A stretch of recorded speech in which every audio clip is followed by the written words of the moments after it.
Voilà, donc déjà on va commencer. Alors moi en 2013, hernie discale au boulot à cause de la première euh, poly dysfonctionnalisation de toutes mes démarches, administration, donc plus premier sabotage de ma réalité familiale, nécessité de s'en sortir, bon bref, conditions catastrophiques de choper un boulot en cours de vol pour réussir à survivre et tout.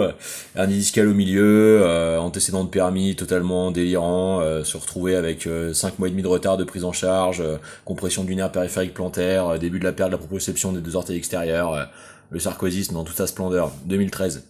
Donc toutes ces années-là, comme je vous le dis, l'emprise développée sur ma famille a considérablement difficultisé en fait un suivi véritablement à la hauteur de ce que je voudrais y mettre en place. Hein. J'ai pallié moi avec mon intelligence naturelle de faire plein de voies alternatives qui ont porté leurs fruits, mais j'aurais bien aimé fixer ça en fait. Hein. Comme vous comprenez, il y a aussi la part psychique, hein, donc c'est bon de faire un bilan. Donc tout ce temps-là, moi je dois batailler à me taper tous ces dossiers, tous ces arriérés relationnels artificiels, plus tout, bon, voilà, bref. Donc je suis passé en fait parce que 5 mars début de l'année, je paye une consultation pour justement faire un bilan complet, histoire de faire un gros check-up quoi.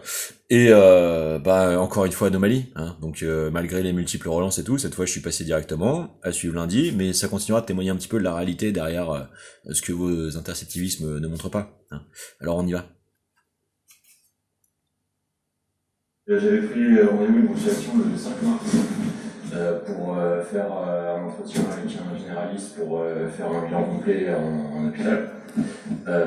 Il a été question de me transmettre par mail dans la foulée la note qui était censée m'être transmise pour faire présenter l'hôpital avec.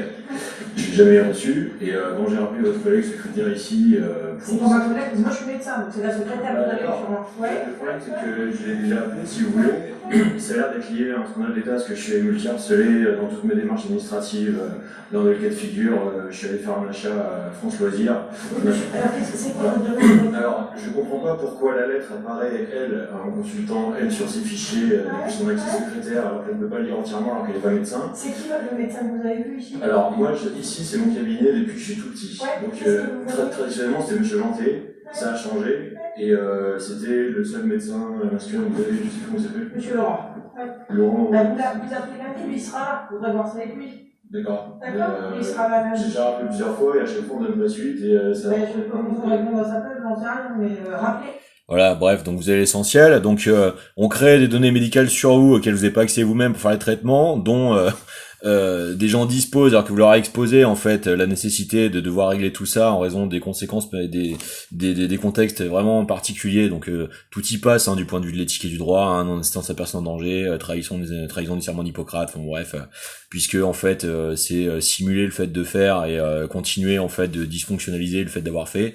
Donc c'est pas viable une seconde, donc c'est pour ça que encore une fois faut remuer le truc. Mais donc vous voyez que le panorama général est toujours le même, hein, toujours le même.